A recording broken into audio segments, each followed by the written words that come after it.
The smoky haze of the club clung to my clothes, the bass line of Emma's latest song still thrumming in my chest. Another gig, another packed crowd, another step closer to the dream. Emma's dream, that is. I, Dylan, roadie, songwriter, and boyfriend extraordinaire, was the invisible force behind her rising star. I lugged equipment, tuned guitars, and most importantly, wrote the songs that had the crowd screaming her name. "You were amazing, babe," I said, handing Emma a water bottle as she stepped off the stage, her face flushed with the adrenaline of the performance. Wasn't I? She grinned, her eyes sparkling with the thrill of the applause. "That new song, Heartbeat. It's a hit. I can feel it." "It is," I agreed, a quiet pride swelling in my chest. "It's a killer song." "You think so?" she asked, tilting her head, her blonde hair catching the dim light. "I know so," I said, a smile tugging at my lips. "I wrote it, remember?" "Oh, right," she said, her smile fading slightly. "Well, you have a knack for melodies, babe. But performing, that's different." I brushed off her comment, focusing on packing up her guitar. "Yeah, well, someone's got to make sure your instruments are in tune, right?" "Exactly," she said, her voice taking on a patronizing tone. "You're good at that, Dylan. The behind-the-scenes stuff. You should be happy supporting me, Not everyone's cut out for the spotlight." I nodded, swallowing the familiar pang of disappointment. It was a recurring theme in our relationship. Emma, with her dazzling stage presence and soaring vocals, was destined for stardom.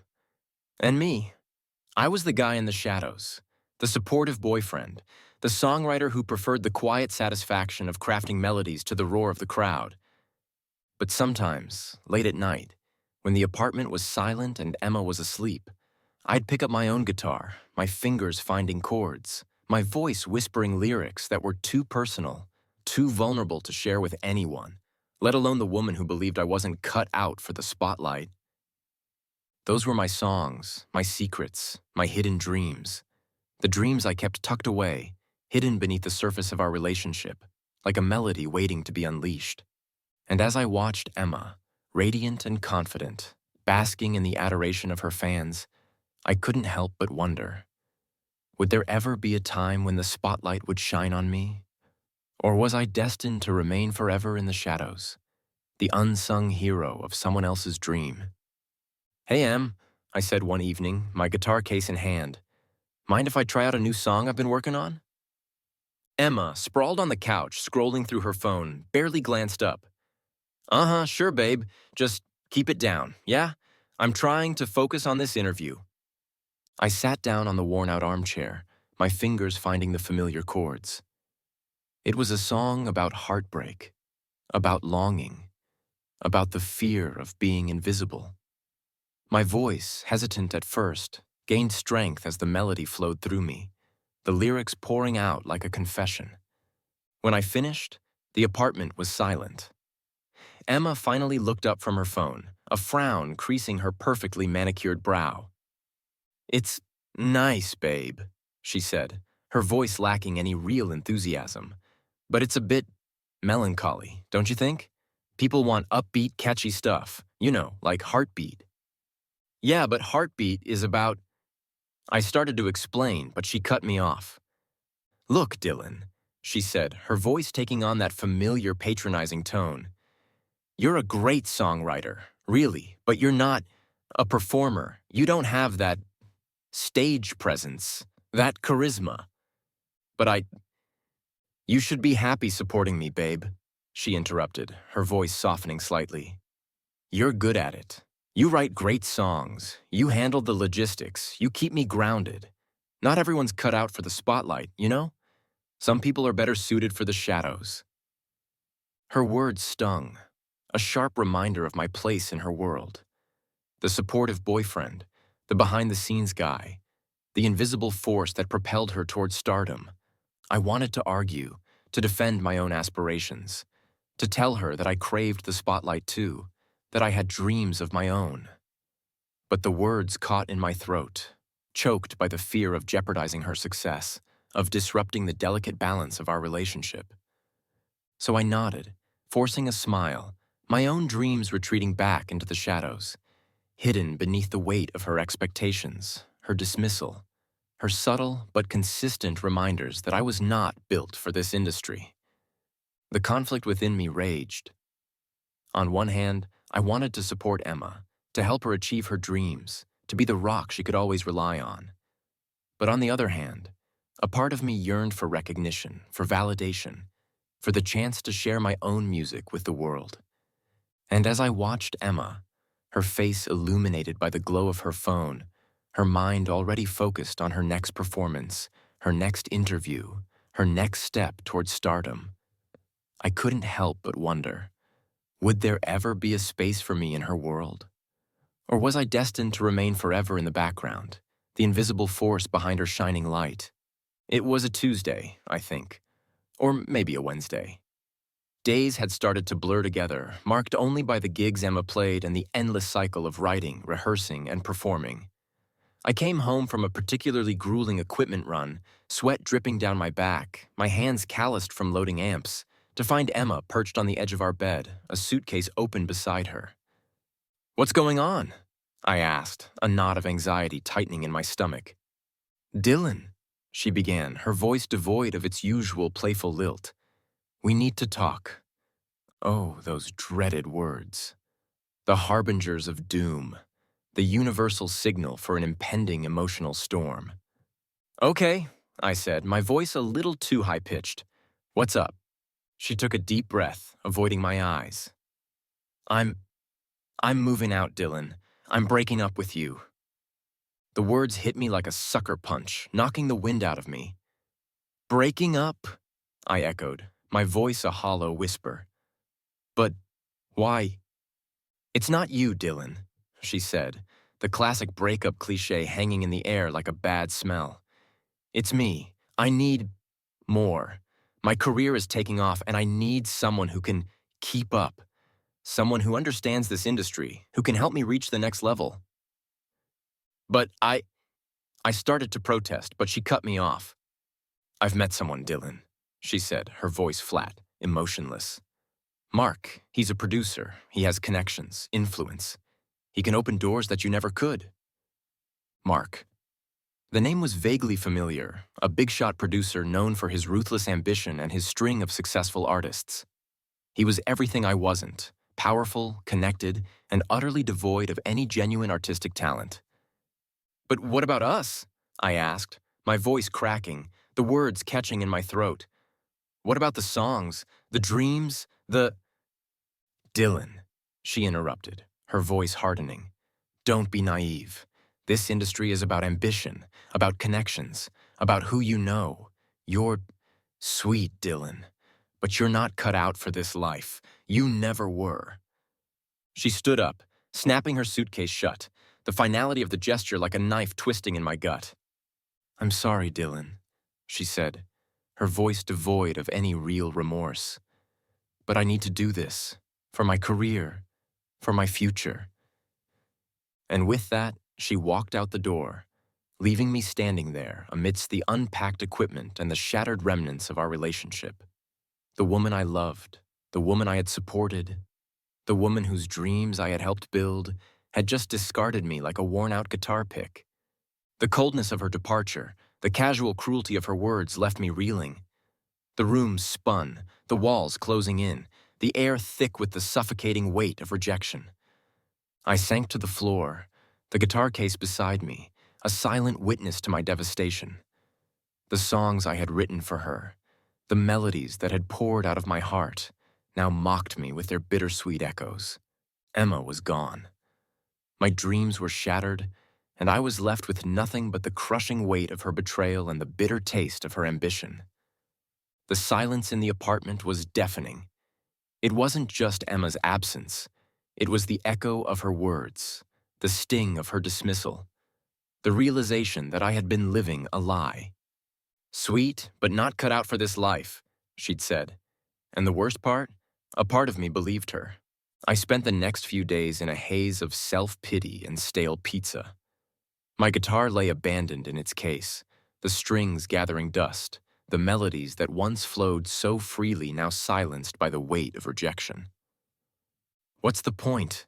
I muttered to myself, staring at the empty space on the wall where Emma's platinum records used to hang. She was right. I'm not a performer. I'm not good enough. The doubts gnawed at me, eroding the fragile confidence I had built over the years. I replayed our conversations in my head. Her subtle put-downs, her backhanded compliments, her constant reminders that I was meant for the shadows, not the spotlight. "You're good at the behind-the-scenes stuff, Dylan," she'd say. "Be happy supporting me." And I had been happy.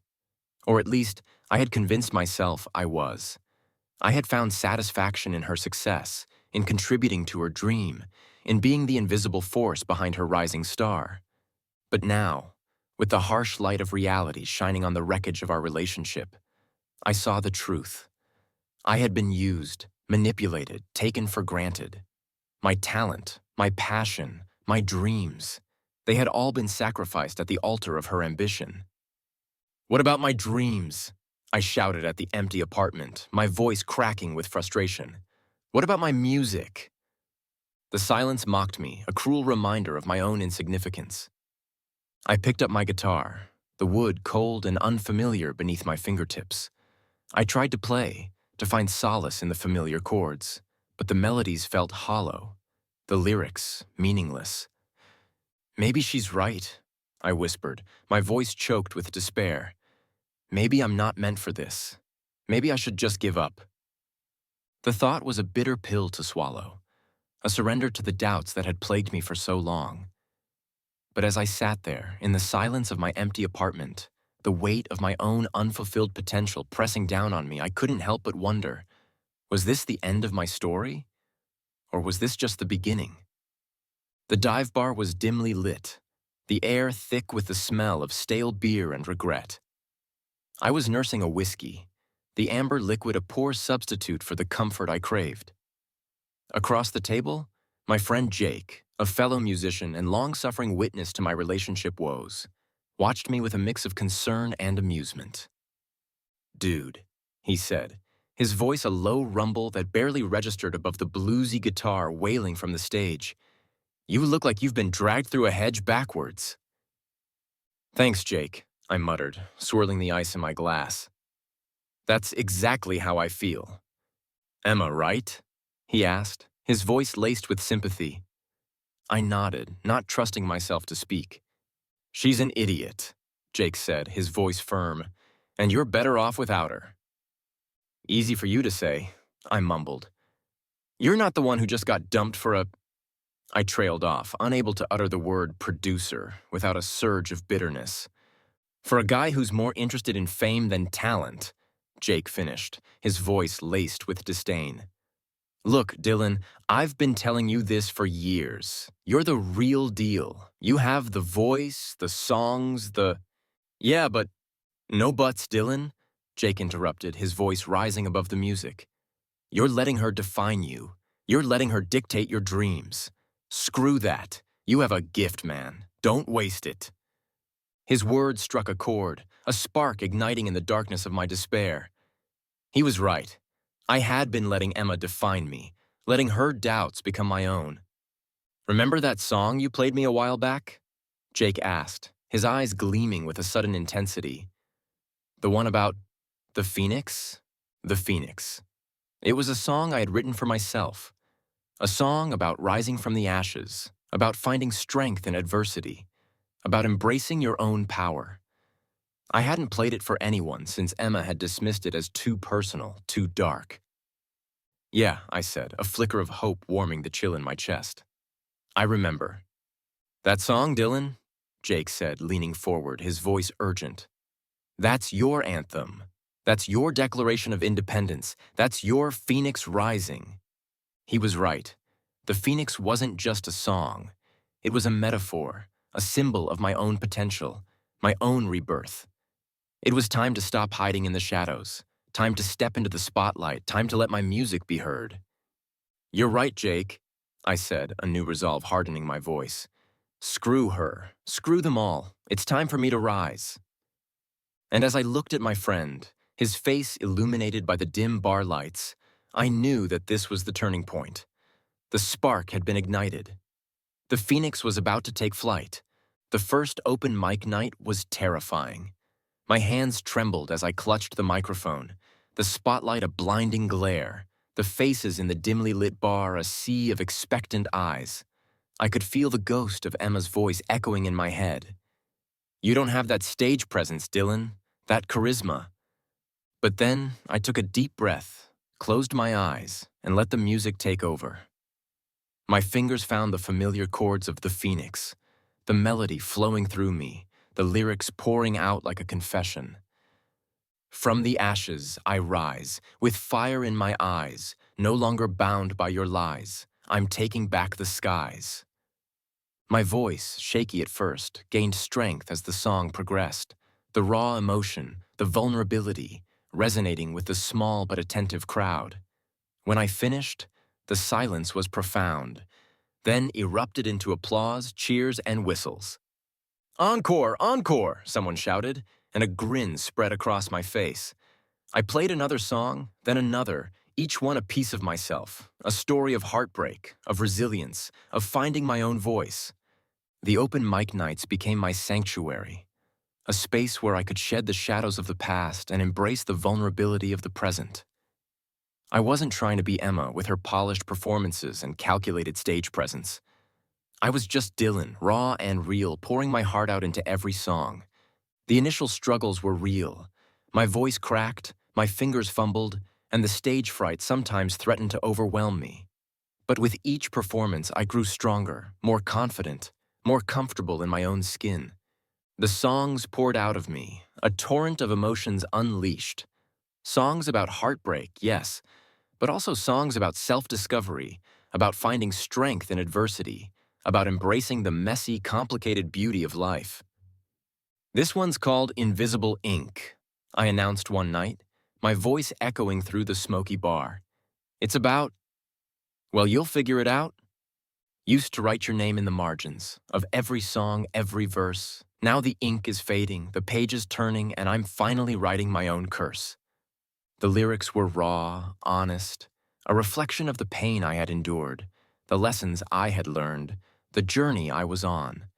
And the audience, a mix of regulars and curious newcomers, listened intently, their faces reflecting the emotions in my voice, the stories in my songs. Word started to spread.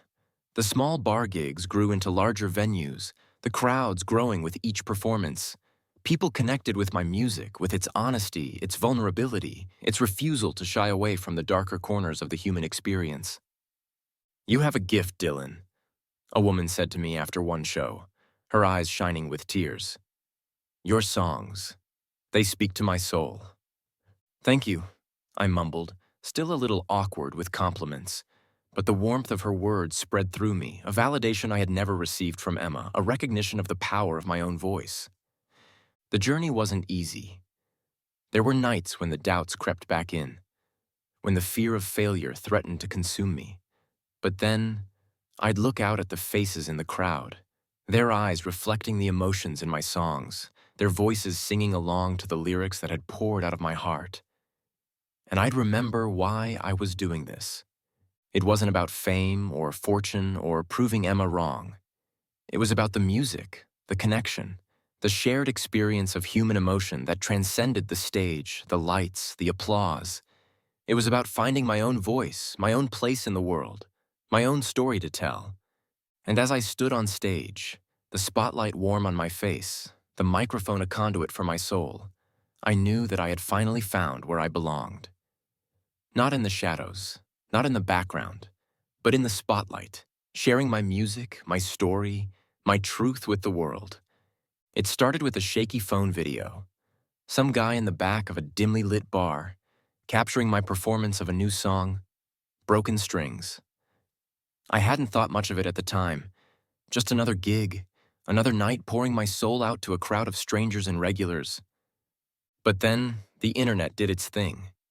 The video, grainy and poorly lit, somehow captured the raw emotion of the song, the vulnerability in my voice, the story of heartbreak and resilience that resonated with people far beyond the walls of that smoky bar.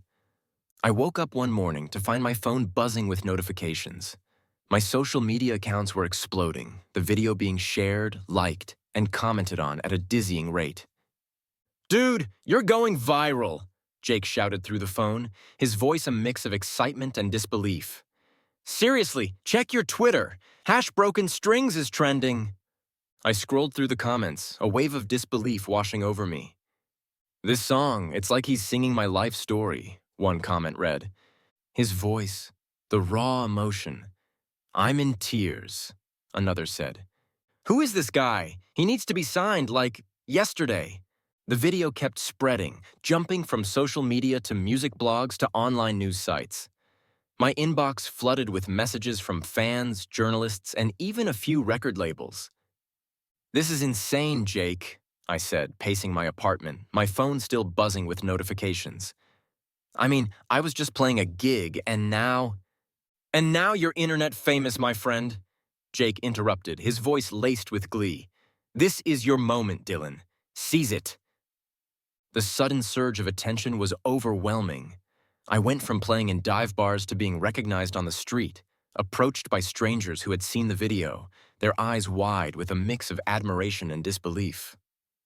You're the Broken Strings guy, right?" A girl asked me one night at a bar, her eyes wide with excitement. "Uh, yeah," I stammered, still not used to the recognition. "Oh my God, I love your song," she squealed, grabbing my hand. "It's like the anthem of my breakup."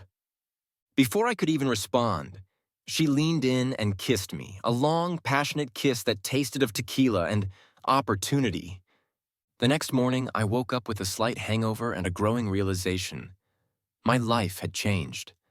The video, the song, the raw emotion that had resonated with so many people had opened doors I never thought possible.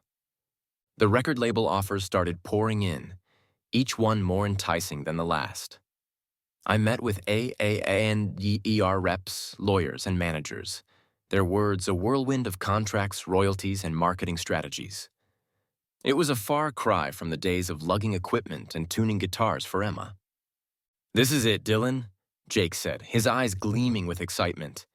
"This is your chance to show the world what you're made of, to show Emma what she's missing." The thought of Emma stung, a reminder of the betrayal, the dismissal, the years spent in her shadow. But it also fueled my ambition, a burning desire to prove her wrong, to show her that I was more than just the sweet guy who wrote her songs. I signed with a label that promised creative freedom and a genuine passion for my music. The recording studio, once a distant dream, was now my reality, the sound of my own voice echoing through the speakers, the melodies I had crafted taking shape with the help of talented producers and musicians. The viral hit was just the beginning. It was a spark that ignited a fire, a catalyst that launched my career, a testament to the power of vulnerability, of authenticity, of sharing your truth with the world. And as I stood in the recording booth, the microphone in my hand, the music flowing through me, I knew that this was just the first chapter in a story that was only just beginning. Life had become a whirlwind of sound, lights, and adulation. Broken Strings wasn't just a viral hit anymore. It was a bona fide radio staple, climbing the charts, blasting from car speakers and coffee shops, the soundtrack to a million breakups and late-night introspection sessions. The gigs got bigger, the venues more prestigious. I went from dimly lit bars to sold-out concert halls, my name on marquees, my face on posters plastered across the city. The crowds were no longer just a sea of faces. They were a roaring wave of energy, singing along to every word, their phones held high, capturing the moment, sharing it with the world. "This is insane, Jake," I said, backstage at a packed concert hall, the roar of the crowd echoing through the walls. "I can't believe this is happening." "Told you, man," Jake grinned, clapping me on the shoulder. "You're a star, Dylan, a freaking rock star." The transition was surreal. One minute I was struggling to pay rent, the next I was signing autographs, posing for selfies with fans, and dodging paparazzi outside fancy restaurants. The penthouse apartment, with its panoramic city views and rooftop pool, was a far cry from my cramped, dingy walk-up. And the sleek sports car, a signing bonus from my manager, was a definite upgrade from my beat-up old sedan. "This is a lot," I said to Maria, my manager, as she handed me the keys to the car, a mischievous glint in her eyes. "Get used to it, Dylan," she said, her voice firm but encouraging. "This is just the beginning. You have the talent, the drive, and now the platform. The world is yours for the taking." The world was mine, and it was a wild ride. The girls, once shy and hesitant, now flocked to me, their eyes wide with adoration, their whispers a chorus of "I love your music and you're so talented." It was flattering, intoxicating, and a little overwhelming. But amidst the whirlwind of fame and adulation, I never forgot where I came from. The years of struggle, the heartbreak, the dismissal. They had shaped me, fueled my ambition, and given my music its raw, emotional edge. I poured my experiences into my songs, the lyrics a reflection of my journey, my triumphs, my vulnerabilities. The fans connected with that honesty, that authenticity, that refusal to shy away from the darker corners of the human experience. "Your music. It's like you're singing my life story," a fan said to me after a show, her eyes filled with tears. "Thank you for giving me a voice." Those moments, the connections with the fans, the knowledge that my music was making a difference in their lives, were the real rewards of stardom. They were the fuel that kept me going, the reminder that this wasn't just about fame or fortune. It was about sharing my truth, my story, my music with the world. And as I stood on stage, the spotlight blinding, the crowd roaring, I couldn't help but feel a sense of gratitude. Gratitude for the journey, for the struggles, for the heartbreak that had led me to this moment. Gratitude for the fans, for their support, for their love of my music. And yes, even gratitude for Emma for the dismissal that had ultimately set me free. Because without her, without the shadows, without the pain, I wouldn't be here on this stage, living the dream, sharing my music with the world. And that, I realized, was the greatest reward of all. The whispers about Emma started subtly, like a change in the wind before a storm. At first, it was just a few less likes on her Instagram posts, a slightly smaller crowd at her gigs, a subtle shift in the industry buzz that had once surrounded her like a halo. I tried not to notice, tried to tell myself I didn't care. But of course I did. We had history, after all. Emma, who had always been so confident, so assured of her place in the spotlight, started to show cracks in her carefully constructed facade. The forced smiles, the strained laughter, the desperate attempts to stay relevant in a world that was quickly moving on. I saw it all. It was hard to miss, honestly. Her relationship with Mark, the producer who had promised her the world, wasn't exactly the fairy tale she had envisioned. I'd heard whispers, and sometimes outright shouting through the grapevine. He was demanding, controlling, more interested in shaping her image than nurturing her talent. The songs he chose for her were generic, forgettable, lacking the emotional depth that had once been her trademark, the kind of depth I had helped her find. "This isn't working, Mark," I imagined her saying, her voice laced with frustration as they listened to the latest demo he had presented. "It's bland. It's not me. Trust me, Emma." I could practically hear Mark's condescending reply. "This is what the market wants. This is what sells." "But I don't want to just sell," I knew she'd protest, her voice rising. "I want to connect. I want to make music that matters." "Darling," I could hear Mark sigh, his patience wearing thin. "You're not the one calling the shots anymore. I am, and I'm telling you, this is the path to success." But success, the kind Emma had once taken for granted, was proving elusive. Her new songs flopped, her album sales dwindled, and her social media engagement plummeted. The invitations to exclusive events became less frequent, the red carpets shorter, the spotlight dimmer. It was a slow fade, a gradual descent from the heights of fame she had once occupied. And I, despite everything, felt a pang of something akin to sadness. Meanwhile, my own star was still on its meteoric rise. It was surreal, honestly. The man she had dismissed as not cut out for this life was now the one basking in the glory she had so desperately craved. The irony wasn't lost on me. "Have you seen Dylan's latest video?" I overheard a journalist ask her during an interview, a thinly veiled smirk playing on his lips. "It's quite a departure from your usual style." I I haven't had a chance to catch it," I imagined Emma stammering, her cheeks burning with shame. "It's quite powerful," the journalist continued, his voice laced with a hint of mockery. "Very personal. He seems to have a lot to say." I winced internally. I knew what they were saying. They were comparing us, highlighting her decline and my ascendancy. It wasn't something I took pleasure in, not really. The contrast between our lives was stark. While I was selling out arenas, Emma was struggling to fill small clubs. While I was being chased by paparazzi, she was being ignored by them. While I was dating supermodels, a whole other level of surreal, she was fielding pitying glances from her former friends. The realization hit her hard. I knew it. A cold wave of regret washing over her.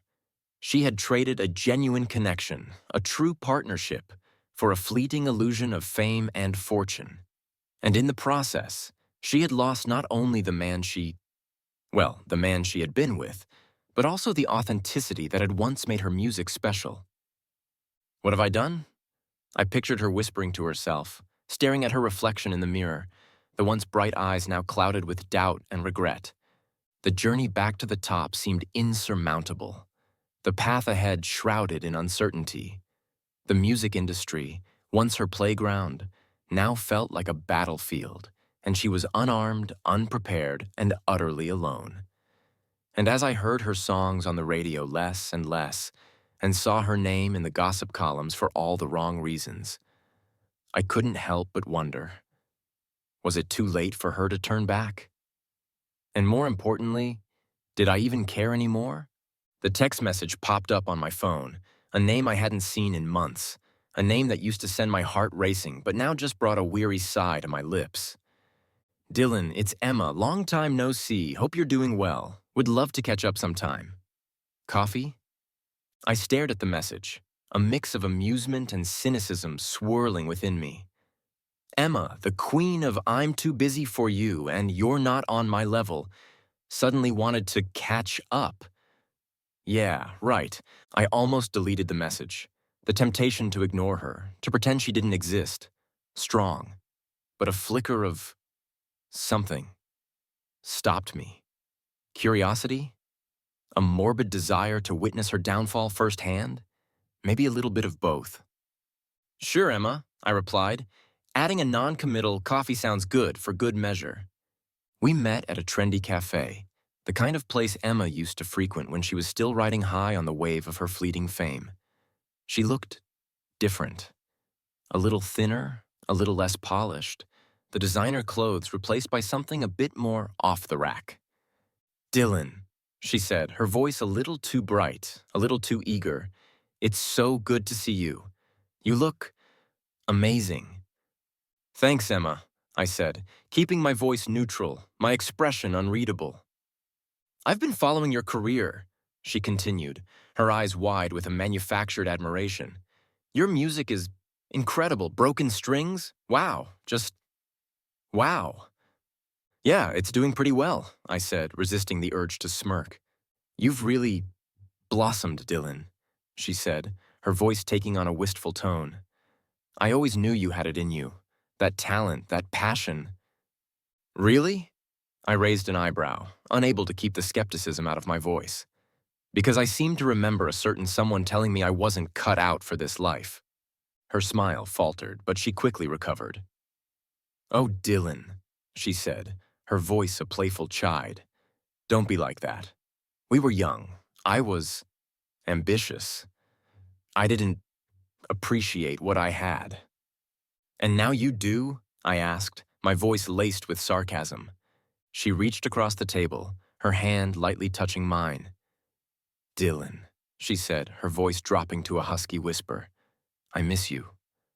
I miss our connection, our spark, the way we used to." I pulled my hand away, the gesture a clear rejection of her insincere attempt at rekindling something that had long since turned to ash. "Emma," I said, my voice firm, "let's cut to the chase. What do you want?" She hesitated, her carefully rehearsed facade cracking slightly. "Well," she began, her voice hesitant, I I was wondering, you see, I'm working on a new album, and you want me to write you a song?" I finished, my voice flat, emotionless. "Well," she said, her voice regaining its confidence, "a collaboration would be amazing. Think of the publicity, the buzz. We could be unstoppable." "Unstoppable, huh?" I chuckled, the sound devoid of humor. "Like we used to be?" "Exactly," she said, her eyes lighting up. "We could rekindle the magic, Dylan. For the music, for the fans, for us." I stared at her, the desperation in her eyes a stark contrast to the confident woman I had once known, the woman who had dismissed my talent, who had traded me in for a shot at the big time, was now begging for a handout. "Emma," I said, my voice laced with a mixture of pity and disdain, "I think you've mistaken me for someone who's easily manipulated. I'm not the same guy you used to walk all over. I'm not the guy who'll write you a hit song to revive your fading career." Her face fell, the mask of confidence shattering completely. "But Dylan—" "No buts, Emma," I interrupted, my voice firm. "You made your choice. Now it's time to face the consequences." I stood up, leaving her sitting there, alone at the table, the remnants of her latte a bitter reminder of her own bitter reality. As I walked away, I couldn't help but feel a sense of satisfaction. Not the vindictive kind, but the quiet, empowering kind that comes from knowing you've finally broken free from the shadows, that you're in control of your own destiny, that you're no longer defined by the people who once tried to dim your light. The studio was buzzing with a nervous energy. My new single, Shattered Glass, was about to drop. It was different, raw, vulnerable, honest. It wasn't just a catchy tune. It was a story, my story, about betrayal, about resilience, about finding your voice after being told you didn't have one. It was, undeniably, about Emma. 3 minutes to release, Dylan, Maria, my manager, said, her voice tight with anticipation. "Are you ready for this?" "As ready as I'll ever be," I replied, trying to sound more confident than I felt. My heart hammered against my ribs, a frantic drumbeat echoing the nervous excitement in my chest. This song was a risk. It was exposing a part of myself I'd kept hidden for so long.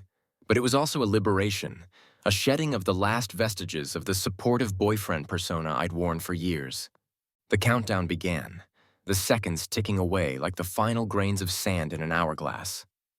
Then, it was out.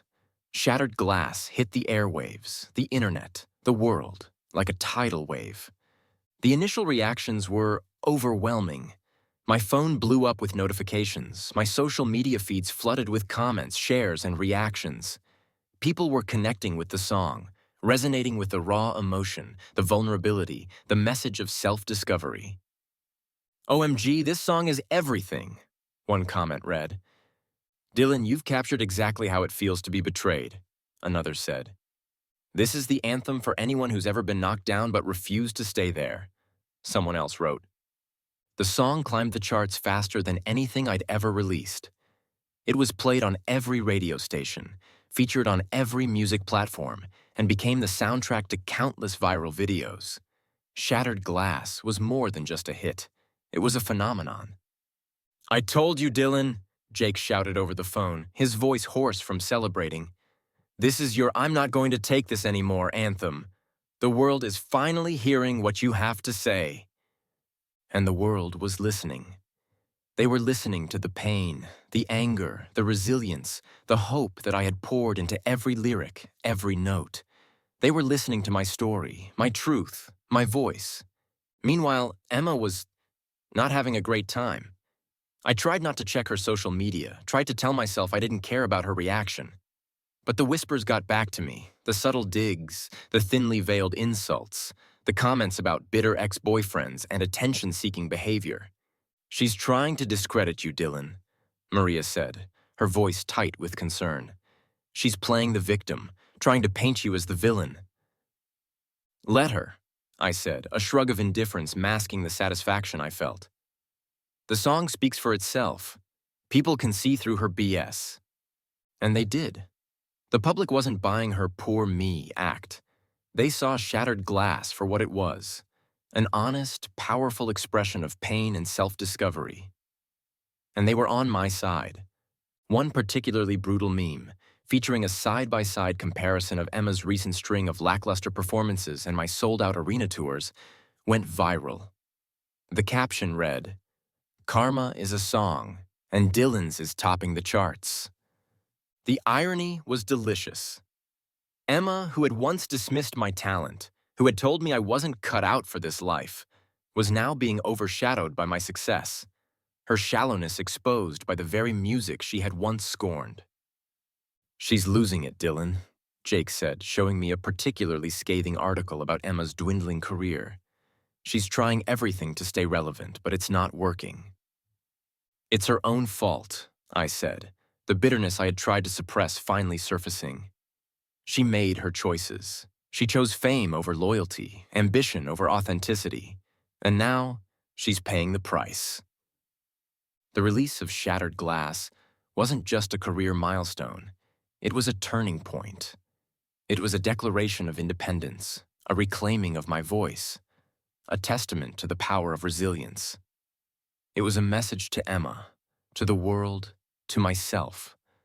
I'm not the same person you used to know.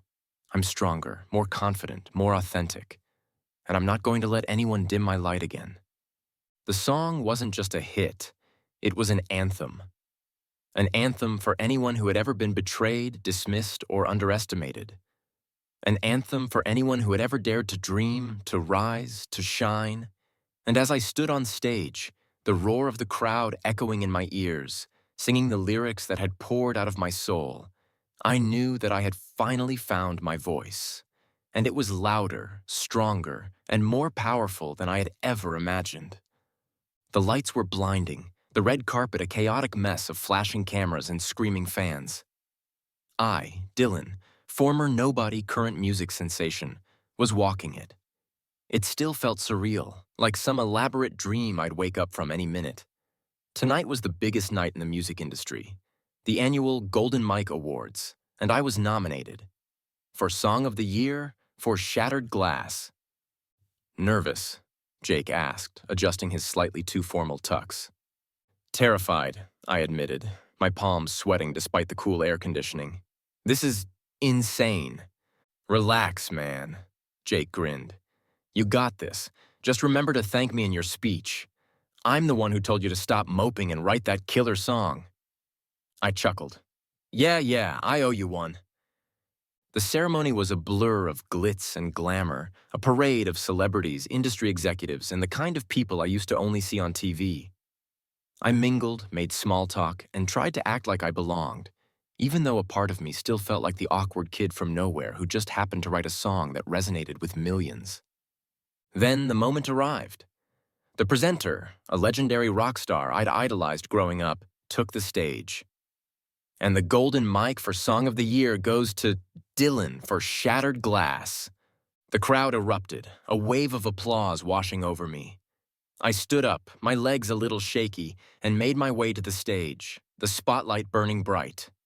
This was it. My moment. I accepted the award, the heavy trophy feeling strangely light in my hand. I looked out at the audience, a sea of faces, some familiar, some not. And then I saw her, Emma.